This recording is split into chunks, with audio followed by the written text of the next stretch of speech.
Price the Lord. கிறிஸ்து இயேசுவில் பிரியமான என் அன்பின் சகோதரர்களே, சகோதரியர்களே, உங்கள் அனைவருக்கும் என் அன்பின் நல்வாழ்த்துக்களை நான் தெரிவித்துக் கொள்கிறேன். எனக்கு அன்பான சகோதரர்களே, தொடர்ந்து ஆமென் டிவி யூடியூப் சேனலை நீங்கள் பார்த்து ஆதரித்து வருகிறதற்காக உங்களுக்கு நான் நன்றி செலுத்துகிறேன். சப்ஸ்கிரைப் பண்ணி பாருங்கள், மற்றவங்களுக்கும் ஷேர் பண்ணுங்கள்.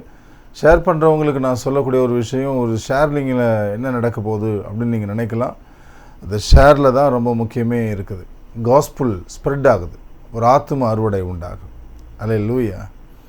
ஆகவே எனக்கு அன்பான சகோதரர்களே, இதுவரையில் ஆதரித்த சகோதரர்களுக்கு நன்றி சொல்லி தொடர்ந்து நாம் இப்பொழுது செய்திக்குள்ளே நாம் போக இருக்கிறோம். இன்றைக்கு உலகத்தில் நடக்கிற நிகழ்வுகளை நாம் பார்க்கும் பொழுது உலகம் முழுவதும் ஒரு பதற்றம் தொற்றி இருக்கிறது.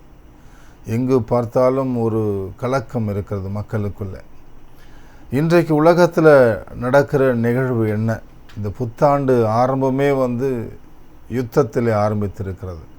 அமெரிக்காவுக்கும் ஈரானுக்கும் இடையே நடக்கக்கூடிய அந்த யுத்தம், இதை பற்றி வேதத்தில் தெளிவாக தீர்க்க தரிசனமாக சொல்லப்பட்டிருக்கிறது. பரிசுத்த வேதாகமம் அது எவ்வளவு உண்மையானது என்பதை இன்றைக்கு நீங்கள் தெரிந்து கொள்ள போகிறீங்க.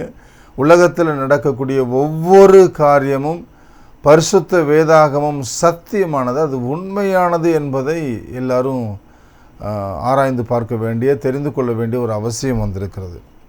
எரேமியாவின் புத்தகத்தில் 49வது அதிகாரம் 35 39 முடிய உள்ள வசனங்களை நீங்கள் வாசிப்பீர்களேயானால், இன்றைக்கு உலகத்தில் நடக்கிற அந்த நிகழ்வுகளை பற்றி தேவாதி தேவன் எரேமியா தீர்க்கனுக்கு இயேசு கிறிஸ்து பிறப்பதற்கு 650 ஆண்டுகளுக்கு முன்பாக வாழ்ந்த எரேமியா தீர்க்கனுக்கு இன்றைக்கு நடக்கிறதை பற்றி தெளிவாக முன்கூட்டியே சொல்லி வைத்திருக்கிறார். தெய்வ ஆவியானவர் எழுதி வைத்திருக்கிறார். 35வது வசனத்திலிருந்து நாம் வாசிக்க கேட்போம். சேனைகளின் கர்த்தர் சொல்லுகிறது என்னவென்றால், இதோ நான் ஏலாமின் வில்லென்னும் அவர்களுடைய பிரதான வல்லமையை முறித்து போட்டு வானத்தின் 4 திசைகளிலும் இருந்து 4 காற்றுகளை ஏலாமின் மேல் வர பண்ணி அவர்களை இந்த எல்லா திசைகளிலும் சிதறடிப்பேன். ஏலாம் தேசத்திலிருந்து துரத்துண்டவர்கள் சகல ஜாதிகளிலும் சிதறப்படுவார்கள். நான் ஏலாமியரை அவர்கள் சத்துருக்களுக்கு முன்பாகவும் அவர்கள் பிராணனை வாங்க தேடுகிறவர்களுக்கு முன்பாகவும் கலங்க பண்ணி என் கோபத்தின் உக்கிரமாகிய தீங்கை அவர்கள் மேல் வரப்பண்ணுவேன் என்று கர்த்தர் சொல்கிறார். நான் அவர்களை நிர்மூலமாக்க மட்டும் பட்டயத்தை அவர்களுக்கு பின்னாக அனுப்பி என் சிங்காசனத்தை ஏலாமிலே வைத்து அங்கே இருந்து ராஜாவையும் பிரபுக்களையும் அழித்து போடுவேன் என்று கர்த்தர் சொல்கிறார். ஆனாலும் கடைசி நாட்களிலே நான் ஏலாமின் சிறையிருப்பை திருப்புவேன் என்று கர்த்தர் சொல்கிறார். எரேமியா தீர்க்கதரிசியின் காலத்திலே ஈரான் தேசத்தினுடைய பெயர் ஏலாம். அது மட்டுமல்ல, அன்றைய நாட்களில் பெர்ஷியா என்றும் பாரசீகம் என்றும் இது அழைக்கப்பட்டிருந்தது. இன்றைக்கு நாம் ஈரான் என்று அழைக்கிறோம். அதனுடைய வேதாகம காலத்தின் பெயர் ஏலாம். எனக்கு அன்புக்குரியவர்களே, இந்த ஈரான் தேசத்தை பற்றி ஏலாம் என்கிற இந்த வார்த்தையின் கொண்டு தேவனாகிய கர்த்தர் சொல்லுகிற காரியம் என்னவென்றால், ஏலாம் தேசத்தினுடைய வில்லன்னும் அவர்களுடைய பிரதான வல்லமையை முறித்து போட்டு அவர்களுடைய பிரதான வல்லமையை, அவர்களுடைய ஆதாரத்தை, வில்லன்னும் ஆதாரத்தை, பிரதான வல்லமையை நான் முறித்து போட்டு என்று சொல்லுகிறான். என்ன இந்த வசனம் நமக்கு சொல்லி கொடுக்கிற ஒரு காரியம் என்றால், இன்றைக்கு ஏலாம் தேசத்தினுடைய ஆதாரம், ஒரு தேசத்துக்கு ஆதாரம் பொருளாதாரமாக இருக்கிறது, அது வீழ்ச்சி அடைந்திருக்கிறது. அது மட்டுமல்ல, அவர்களுடைய வல்லமை, ஈரான் தேசத்தாரினுடைய வல்லமை, அவர்களுடைய பவர் எது என்று கேட்டால் இராணுவ பலத்தில் அவர்களுடைய அஸ்திரங்கள், அதாவது ஏவுகணைகள், அதுதான் அவங்களுக்கு மிகப்பெரிய ஒரு பவராக இருந்தது. சமீபத்தில் இஸ்ரேல் மீது தாக்குதல் நடத்தின பொழுது கூட பாருங்களேன், ஈரான் எண்ணற்ற ஏவுகணைகளை இஸ்ரேல் தேசத்தின் மீது வீசினது. அன்புக்குரியவர்களே, இந்த ஈரான் தேசத்தினுடைய இந்த ஆதாரம், அவர்களுடைய வலுவின் ஆதாரமாகிய, அவர்களுடைய வல்லமையின் ஆதாரமாக கருதப்படக்கூடிய பொருளாதாரம், அதோடு மட்டுமல்ல, இராணுவ பலம், ஏவுகணைகள், இதெல்லாம் ஏவுகணை ஏயக்கூடிய தளங்கள் எல்லாம் நிர்மூலமாக்கப்பட போகிறது, நிர்மூலமாக்கப்பட்டு கொண்டு இருக்கிறது. அடுத்ததாக 36வது வசனத்தில் வானத்தின் 4 திசைகளிலும் இருந்து 4 காற்றுகளை ஏலாமின் மேல் வர பண்ணி, இது எதை குறிக்கிறது? ஈரான் தேசத்துக்கு வரப்போகிற அழிவை குறிக்கிறது. 4 திசையிலிருந்து 4 காற்றுக்கள், 4 திசையிலிருந்து ஈரான் தேசத்தை சுற்றிலும் இருக்கக்கூடிய 4 திசைகளிலும் இருந்து இருக்கக்கூடிய நாடுகளிலிருந்து ஈரான் தேசத்தின் மேல் ஒரு அழிவு வரப்போகிறது. அது காற்றை போல வரப்போகிறது என்று சொல்லப்பட்டிருக்கிறது. 4 காற்றுகளை ஏலாமின் மேல் வர பண்ணி அவர்களை இந்த எல்லா திசைகளிலும் சிதறடிப்பேன். அல்லேலூயா. அன்புக்குரியவங்களே, கவனித்து பாருங்கள். சில நாட்களுக்கு முன்னதாக, இந்த ஜனவரி 5ஆம் தேதி, அதன் பிறகு இப்பொழுது இந்திய தேசம் அங்கே இருக்கக்கூடிய தன் ஜனங்களை, நம்மளுடைய ஜனங்களை, நம்மளுடைய இந்திய அரசாங்கம் ஈரான் தேசத்திலிருந்து வெளியேறும்படிக்கு உத்தரவிட்டு இருக்கிறது. அங்கே இருக்கிறவங்க எல்லாரும் எந்த வாகனம் கிடைச்சாலும் பக்கத்தில் இருக்கிற தேசம் என்னமோ அந்த தேசத்திற்கு போய் சென்று அங்கேருந்து இந்தியாவுக்கு வந்துருங்க என்று சொல்லியிருக்கிறாங்க. வர முடியாதவங்க பாதுகாப்பாக இருங்கன்னு சொல்லியிருக்கிறாங்க.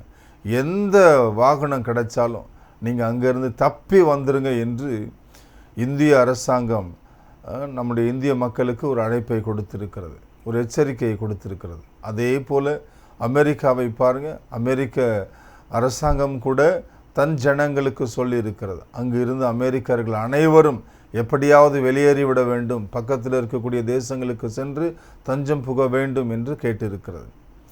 இஸ்ரேல் ஈரான் தேசத்தில் இருக்கக்கூடிய ஈரானியர்களும் அங்கிருந்து வெளியேறி கொண்டு இருக்கிறார்கள்.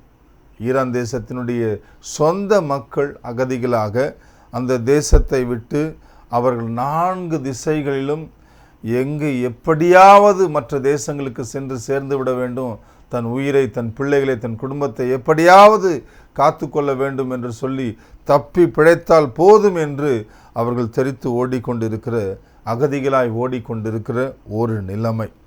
இது 36வது வசனத்தின்படி நிறைவேறி கொண்டிருக்கிறது. வானத்தின் 4 திசைகளிலும் இருந்து 4 காற்றுகளை ஏலாமின் மேல் வர பண்ணி அவர்களை இந்த எல்லா திசைகளிலும் சிதறடிப்பேன். ஏலாம் தேசத்திலிருந்து துரத்துண்டவர்கள் சகல ஜாதிகளிலும் சிதறப்படுவார்கள். இன்றைக்கு அது நிறைவேறி கொண்டு இருக்கிறது. அல்லேலூயா. பரிசுத்த வேதாகமம் எவ்வளவு வல்லமையுள்ளது, அது எவ்வளவு உண்மையானது என்பது இன்றைக்கு உலகத்தில் நடக்கக்கூடிய நிகழ்வுகள் தெரிவித்து கொண்டிருக்கின்றன. எனக்கு அன்பான சகோதரர்களே, சகோதரிகளே, இதுவரையில் இயேசு கிறிஸ்துவை விசுவாசியாதவர்கள், இதுவரை பரிசுத்த வேதாகமத்தை நம்பாதவர்கள், இன்றைக்கு உலகத்தில் நடக்கிற நிகழ்வுகள் தான் பரிசுத்த வேதாகமம் உண்மையானது, இயேசு கிறிஸ்து மெய்யான தேவன் என்பதற்கு சாட்சியாய் விளங்கி கொண்டிருக்கிறது. ஆகவே இப்பொழுதாவது மனம் திரும்புங்கள், இப்பொழுதாவது பரிசுத்த வேதாகமத்தை வாசித்து தியானித்து பாருங்கள் என்று இந்த நிகழ்ச்சியின் மூலம் உங்களுக்கு நான் அழைப்பு கொடுக்கிறேன். அடுத்ததாக பிரியமானவர்களே, நான் ஏலாமியரை அவர்கள் சத்துருக்களுக்கு முன்பாகவும் அவர்கள் பிராணனை வாங்க தேடுகளுக்கு முன்பாகவும் கலங்க பண்ணி என் கோபத்தின் உக்கிரமாகிய தீங்கி அவர்கள் மேல் வரப்பண்ணுவேன் என்று கர்த்தர் சொல்கிறார். நான் அவர்களை நிர்மூலமாக்க மட்டும் பட்டயத்தை அவர்களுக்கு பின்னாக அனுப்பி என்று 37வது வசனத்திலே சொல்லப்பட்டிருக்கிறது. நான் ஏலாமியரை அவர்கள் சத்துருக்களுக்கு முன்பாக அவர்கள் பிராணனை வாங்க தேடுகளுக்கு முன்பாக கலங்க பண்ணி. ஓ அல்லேலூயா. எனக்கு அன்பான சகோதரனே, சகோதரியே, ஈரான் தேசத்தில் இருக்கக்கூடிய ஜனங்களுடைய நிலைமை இப்பொழுது என்ன என்றால், அவர்களுக்குள்ள ஒரு பதட்டம், ஒரு கலக்கம் இருக்கிறது, ஒரு கலக்கம். அல்லேலூயா. இப்பொழுது எல்லாமே முடக்கப்பட்டு இருக்கிறது. அங்கு மின்சாரம் இல்லை, அங்கு தண்ணீர் இல்லை.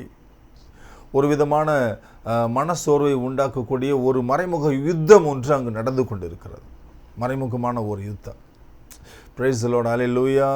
எனக்கு அன்பான சகோதரர்களே, இப்பொழுது நடந்து கொண்டு இருக்கிற ஒரு யுத்தம், அங்கே நடந்து கொண்டு இருக்கிற பிரச்சனை என்னென்னா, யுத்தம் என்னென்னா, இது இராணுவ தாக்குதல்கள் அல்ல, மாறாக இது ஒரு மன உளைச்சலை உண்டாக்கக்கூடிய ஒரு தாக்குதல் இன்றைக்கு நடந்து கொண்டு இருக்கிறது. ஈரானுக்குள்ள மன உளைச்சல், அங்கே இருக்கக்கூடிய அதிகாரிகளுக்கும் சரி, அரசியல் தலைவர்களுக்கும் சரி, சாமானிய மக்களுக்கும் சரி, மன உளைச்சல். இந்த மன உளைச்சல்னால மன சோர்வடைந்தவர்களாக தப்பித்தோம் பிழைத்தோம் என்றவர்கள் ஓடிக்கொண்டிருக்கிறாங்க. இதன் பின்னதாக வேதம் சொல்கிறது, ஆண்டவர் சொல்கிறார், நான் அவர்களை நிர்மூலமாக்க மட்டும் பட்டயத்தை அவர்களுக்கு பின்னாக அனுப்பி என்று. இதன் பிறகு அங்கு யுத்தம் நடக்கப் போகிறது. அல்லேலூயா. இது ஏதோ இன்னைக்கு நடக்கிற இந்த பிரச்சனை ஏதோ கொஞ்ச நாளில் முடிஞ்சிடக்கூடிய பிரச்சனை அல்ல. இப்பொழுது ஒரு மறைமுக யுத்தம் நடந்து கொண்டு இருக்கிறது. அடுத்து நேரடியான யுத்தம் நடக்கப் போகிறது. 4 திசைகளிலிருந்து 4 காற்றுக்கள், 4 ஈரான் தேசத்திலிருந்து 4 திசைகளிலும் இருந்து எல்லா நாடுகளும் ஈரானுக்கு ஆதரவாக இருந்தவர்களும் மாறப்போகிறாங்க. ஒரு அழிவு வரப்போகிறது ஈரான் மேலே. ஈரானுக்காக மனம் திரும்புதலுக்காக நாம் ஜெபிக்க வேண்டி இருக்கிறது இந்த நேரத்தில். அல்லேலூயா. அது மட்டுமல்ல, பட்டயம் என்றால் யுத்தம். ஈரான் தேசத்தின் மேலே ஒரு இராணுவ நடவடிக்கை வரப்போகிறது. அல்லேலூயா. ஒரு இராணுவ நடவடிக்கை வரப்போகிறது இந்த நேரத்தில். அன்புக்குரியவர்களே, இதுவரையில் எந்த விதமான இராணுவ தாக்குதலும் ஈரானில் இப்பொழுது இந்த காலத்தில் நடைபெறாமலேயே மக்கள் கிளர்ச்சியிலேயே 2800க்கும் அதிகமான மக்கள் இறந்திருக்கிறார்கள்.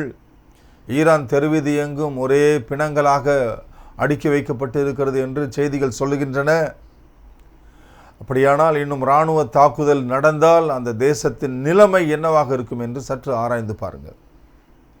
ஆகவே இந்த நேரத்தில் நாம் ஈரான் தேசத்துக்காகவும் மனம் திரும்புதலுக்காகவும் நாம் ஜெபிக்க வேண்டியது நம்முடைய கடமையாக இருக்கிறது. சரி, அடுத்த வசனத்தை வாசித்து பாருங்க. 38வது வசனம். என் சிங்காசனத்தை ஏலாமிலே வைத்து அங்கே இருந்து ராஜாவையும் பிரபுக்களையும் அழித்து போடுவேன் என்று கர்த்தர் சொல்லுகிறார். இன்னைக்கு ஈரான் தேசத்தில் உச்சபட்ச தலைவராக இருக்கக்கூடிய ஹயதுல்லா கமேனி என்கிறவர் அங்கிருந்து நாடு கடத்தப்படலாம் அல்லது அழிக்கப்படலாம். அங்கே இருக்கக்கூடிய தலைவர்கள் எல்லாரும் ஒன்றுமில்லாமல் போகிறார்கள்.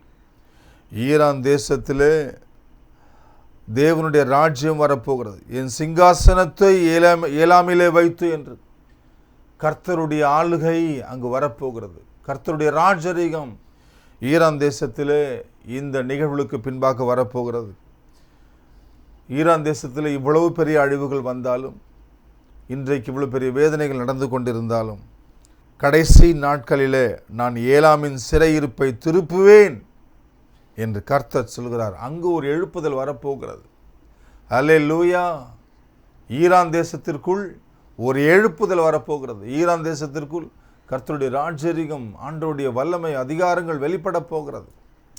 ஆகவே எனக்கு அன்பான சகோதரர்களே, எரேமியா தீர்க்கதரிசன புத்தகத்தின்படி இந்த 49ஆம் அதிகாரம் 35 39 முடிய உள்ள வசனங்கள் இன்றைக்கு இந்த உலகத்தில் நிகழ்ந்து கொண்டிருக்கின்றன.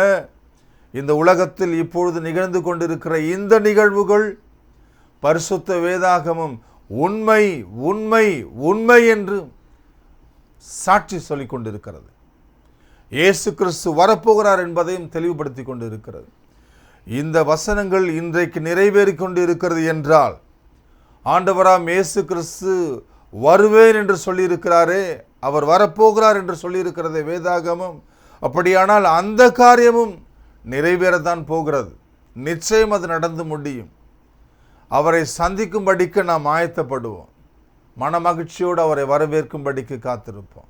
நம்மை நாமே ஆராய்ந்து பார்த்து அவருடைய வருகைக்கு நம்மை தயார்படுத்தி கொள்வோம். நம்முடைய தேசத்துக்காக ஜெபிப்போம். நம்முடைய அண்டை வீட்டாருக்காக, உறவுகளுக்காக, மனம் திரும்புதலுக்காக ஜெபிப்போம். ஆண்டவர் உங்களை ஆசீர்வதிக்கட்டும். God bless you.